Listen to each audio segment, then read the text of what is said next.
Donc, une enseignante fait cours quand elle remarque que Johnny n'écoute pas. Elle décide de le mettre sur la sellette. « Johnny, demande-t-elle, s'il y a 3 canards sur une clôture et que tu en tires un, combien reste-t-il » Johnny réfléchit et dit « Aucun ». L'enseignante fronce les sourcils. « Pourquoi ?»« Parce que le coup de fusil a fait fuir les autres, » répond Johnny.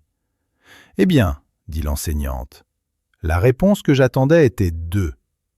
Mais j'aime ta façon de penser. » Johnny hoche la tête puis demande « Je peux vous poser une question, madame ?»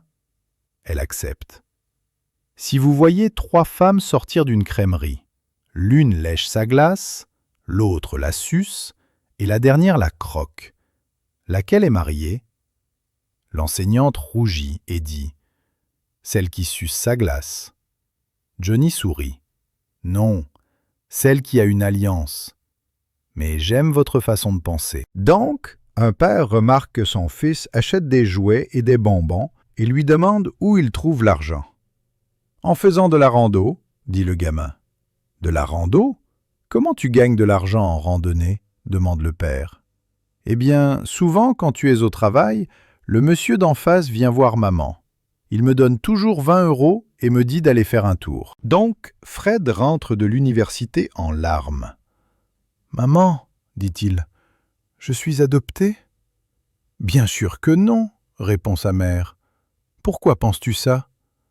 Fred lui tend les résultats de son test ADN généalogique. Il n'y a aucune correspondance avec sa famille, mais de fortes correspondances avec une famille de l'autre côté de la ville. Choquée, sa mère appelle son mari. « Chérie, Fred a fait un test ADN et je ne sais pas comment te dire. Il n'est peut-être pas notre fils. » « Évidemment, répond son mari. « Comment ça, évidemment ?» demande-t-elle. « C'était ton idée au départ, dit-il. Tu te souviens, la première nuit à l'hôpital.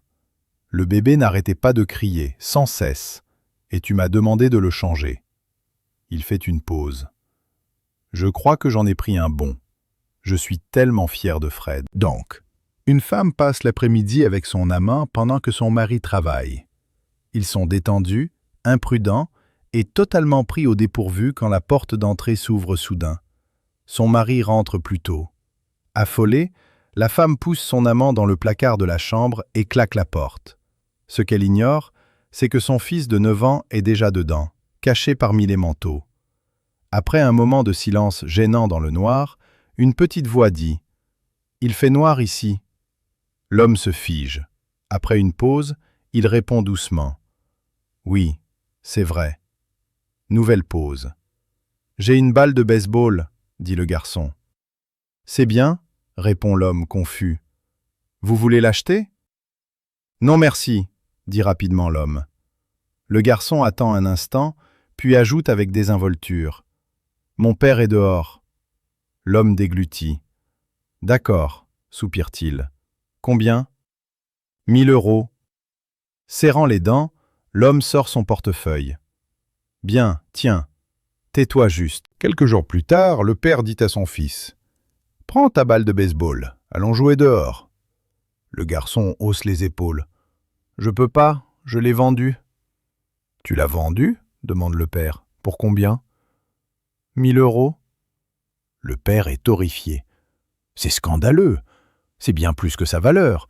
On va à l'église pour que tu te confesses. » À l'église, le père fait entrer son fils au confessionnal, ferme la porte et attend dehors.